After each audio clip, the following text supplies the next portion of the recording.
Hey everybody, it's TheJWittz here with another 99Gamers collection and giveaway video. We did our last one a couple of months ago. It went over really well. I had a lot of fun going through all the different games that I got from my collection, and so we're going to go through another round of games that I was able to get through 99Gamers. For those of you guys wondering what 99Gamers is all about, they're a website where you can buy, sell, and trade your video games with other gamers all around the world. Whenever you sell your game to another gamer, you get a currency called coins. One coin is roughly equivalent to $1, and the idea is that you trade in your games to get coins, and then take those coins and spend them back out on other players' games that they've listed on the site.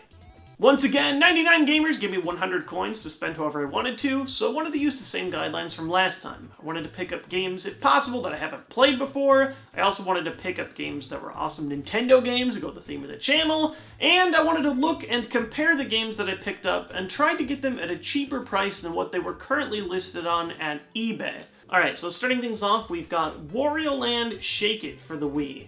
Now, this is a game that I haven't played before, and I guess we're continuing the theme of trying to relive Wario's platformer days. I know we got the GameCube Wario Land game last time.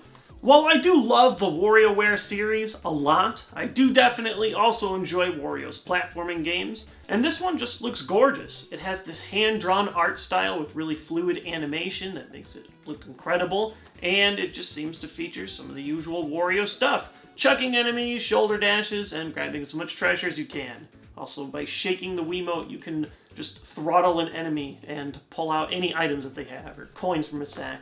Seems pretty silly, but I played through the first couple of levels, had a lot of fun with it, so I'm excited to dig more into this. Maybe I'll show it on one of my streams at some point.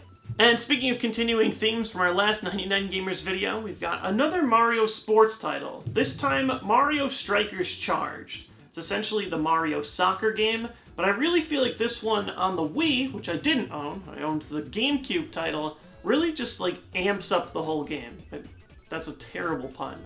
It's all about ridiculous hard-hitting tackles, crazy stylized characters in the Mario universe, but in an art style where they don't even really look that much like the friendly Mushroom Kingdom that you've come to know and love, awesome finishing moves, more Waluigi crotch chops, all that goodness. My only regret with this one is that Nintendo's main WFC network is down, so you can't do the online play that made it so great, but it'll still be a lot of fun to play with friends, and it's also going to be an important title in a future video that I'm working for. I'm excited for that one. Alright, this is the one game that didn't, of the console games, that didn't come with this original box. Bound to be controversial, but I can explain. We've got Metroid Other M on the Wii. Now, it would take a full video to talk everything about Other M and all of the good and bad things that it does. To summarize my opinion, and I kind of did it in the Ridley video that we just had on the channel, I feel like Other M is a fun game, but it has terrible story execution. However, speaking of the Ridley video, I needed this for the Ridley video, just to pick up some of those cutscenes. Now, I played through Other M in college, but I never quite owned the game. I just borrowed a copy from my friend, so I figured if I was going to go back, dig my way back onto the bottle ship and get that footage, I would need a copy of my own. So I went ahead and picked it up. Is it the greatest Metroid game of all time? No, but it is very pretty. It has pretty fun combat, as expected for a Team Ninja game, and it is still part of the Metroid universe, whether you want it to or you want it to burn in the fires of Brinstar.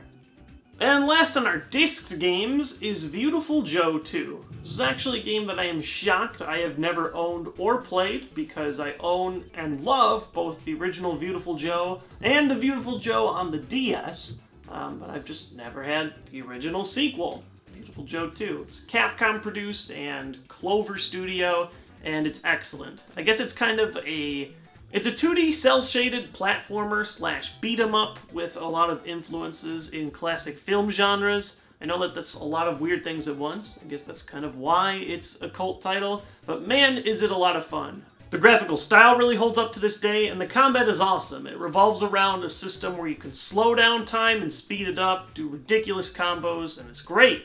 The sequel, which I've just jumped into, seems like all that same good stuff. The big difference is you can switch between the titular Joe character and his girlfriend Sylvia, and they have different types of either ranged or close melee combat. Last on our console games is Pokemon Puzzle League. I realize this isn't the, prettiest of the cartridges that you could get, but at the end of the day, for me, I'm not like a pristine quality collector, as you guys have seen. I don't care if it comes with the box, I just want to play the games. And I never owned this growing up. It was another one of those games I played at a friend's all the time. It is interesting, Pokemon Puzzle League is actually the only Pokemon game that was never released in Japan. It's based entirely off the Pokemon anime in terms of like its visuals and the voices that they used. It's a pretty simple swap 'em, match 3 puzzle game, but it's a lot of fun, it's addicting, and I'm happy to have it in my collection. There are a lot of Pokemon puzzle games out now. I know they've got the new free-to-play one, they had the new version of Troze. So at some point, I would love to wrap all these Pokemon puzzle games together, or maybe just Nintendo puzzle games, and wrap them into one main series video on this channel.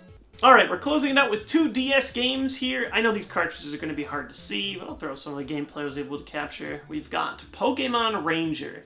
This, I feel like, is one of the more underrated of the Pokemon spin-off titles. I talked about it briefly on my top 10 favorite Pokemon spin-offs video, but it's just a really pretty Pokemon side game, where instead of capturing Pokemon and attacking with them, you're sort of, I guess, the equivalent would be like a park ranger. You try and save community problems and keep Pokemon in check using a device where on the bottom screen you spin laps around Pokemon. I know it sounds kind of ridiculous, it can be a little easy, but it definitely is a lot of fun, and I just love the style of these games. I love the sprites, the way that the Pokemon move around constantly and attack you instead of a turn-based format. For some reason, looking through my collection, I was only able to find both the second and third Ranger games, not the original one. So I guess the trilogy is back. We've reunited it. And finally, we have Star Fox Command, the last main series Star Fox game, not including the 3DS remake that they did recently. But with all this hype for the Wii U version, I figured why not start picking up some of these old Star Fox games and playing through them again.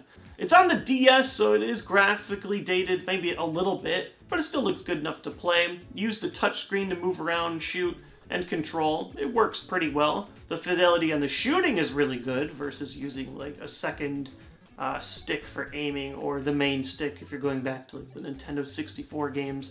One great thing about this game is it sort of explores the story of all of the Star Fox characters, even obscure ones, even new ones, and it has this turn-based system, similar to, I guess, what was under work for Star Fox 2 before it never happened, where you're moving different ships, plotting out miniature battles while preparing for really big ones. So that's my haul for this month. I feel like it was another pretty good one. Let's move on to the giveaway from 99Gamers. I'm sure a lot of you guys have been waiting for this. I'm going to try and explain this in as easy details as I can. I know it might seem a little bit complicated, but let's go step by step. So first big thing, the main prize for this month's giveaway is going to be a new Nintendo 3DS. Not like a new copy of a 3DS, but the model, the new 3DS, the one with the extra C-stick nub and the face tracking 3D, a whole brand new console. Now, this contest, for this first one, there are actually 2 contests this month. This first one is only available to America and Canada. I know that there are a lot of people outside of those regions. We'll get to you guys in just a second. But for now, those are the regions that 99Gamers is able to ship this prize out to. So for this console to enter, all you need to do is, there's a link right at the top of the description. If you are new to 99Gamers, have never used it before, if you click that link and sign up, you'll be entered for this contest. Now, a lot of people might be asking, hey, I signed up for your last contest, and I still entered for this one. I went ahead, I contacted the guys over there. You can also enter this contest if you signed up for the last 99Gamers contest that we did, and you have bought or traded a game within the last 30 days. So if you've been active on the site, or you're signing up as a new user, you can be signed up for this contest. Now, the winners for this one will be announced in 2 weeks. I'll announce it on my Twitter. It's at TheJWittz. I believe that's May 2nd. So for those of you guys interested in entering this contest, you got 2 weeks to hop in, check out 99Gamers, and then you just might get yourself a new Nintendo 3DS. Now, for those of you guys interested in a giveaway that are outside of the United States and Canada, if you sign up for 99Gamers outside of one of those areas, you can be eligible to win 50 coins on the 99Gamers site, which you can redeem for any kind of game. You can get one big game, or you can do what I do and sort of price hunt for old gems, try and grab as many as you can with as little coinage.